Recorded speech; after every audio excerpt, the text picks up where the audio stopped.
Guys, if you're not on base doing any kind of DeFi or yield farming, or at least like starting the process of researching, I want to make it clear right now as to why you should. Okay, so this is DeFi Llama, and it shows the total value locked in all of DeFi, right? It's only $150 billion locked in DeFi, okay? We haven't even got to the previous cycle all-time high, which was what, 180 billion or something like that. Why am I talking about this? Well, within all of the DeFi tokens, most of that is obviously on Ethereum.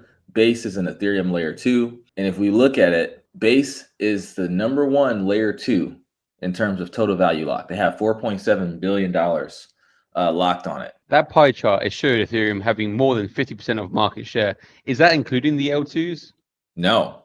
I didn't see that.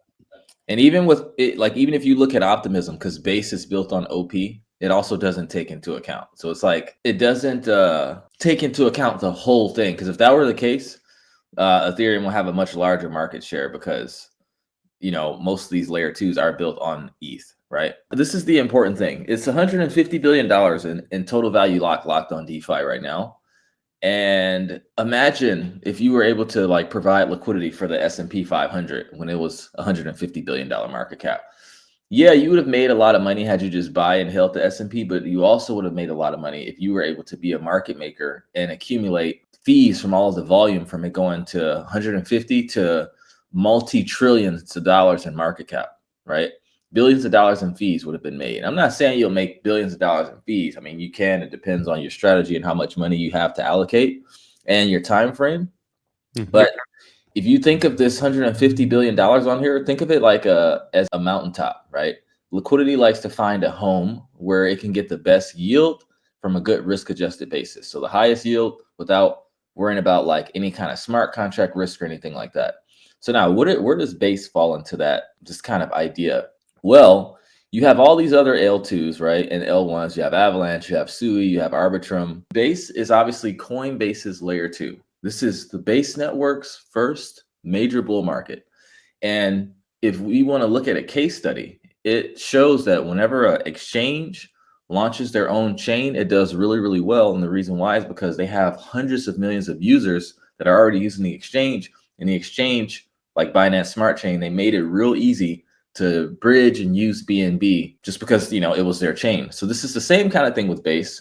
Coinbase has always aimed to be the white knight of crypto, the regulatory compliant company or arm. So now I believe that Base is going to be not just the top L2 of this cycle, but to be honest, like, you know, as time goes along, I definitely think Base is going to be thriving 10, 20 years from now. Coinbase is the easiest way for people to onboard onto crypto. Coinbase makes it really easy to bridge over to Base and use Base. So easy that if you bridge from, you know, your Coinbase to Ethereum chain or Arbitrum, you get charged fees. But if you bridge over to Base, it's free. A lot of people don't understand what that means. They're just like, oh, this is free. This is Base. It sounds like Coinbase. So why not just do this? So guys, it's going to be a lot of liquidity flowing onto Base. A lot of people are already buying altcoins on Base. So by you providing liquidity, this is like selling shovels during a gold rush. The gold is the altcoins that people are going to speculate on, the Base altcoins that people are going to try to buy to get the next 100x. And just like when people went west to find gold, not everyone found it. But everyone had to buy a shovel just to be able to play the game of trying to dig holes to find gold. So now by providing liquidity, you're literally selling shovels. You may not get the next 100x, but by providing the liquidity and allowing people to speculate, you're getting fees every time they're buying on the America's and really the world's #1 exchange. This is their first bull market where they're launching a chain, and institutional investors look at Coinbase as trustworthy. As you know, or if you didn't know, they are the custodian for most of the Bitcoin and Ethereum ETFs. So like BlackRock trusts Coinbase with their money. And then in regards to the Base chain, if there's some kind of hack or anything like that, Coinbase has plenty of money to make people whole. And you can't say that about the other L2s. And this is how institutional investors think. So yeah, for those reasons, you definitely want to be on Base because it's going to be a lot of people buying and selling and building. So if we can provide liquidity and make money from those fees, that's going to be a game changer, guys. And that's why we're here on Base. Mic drop, brother.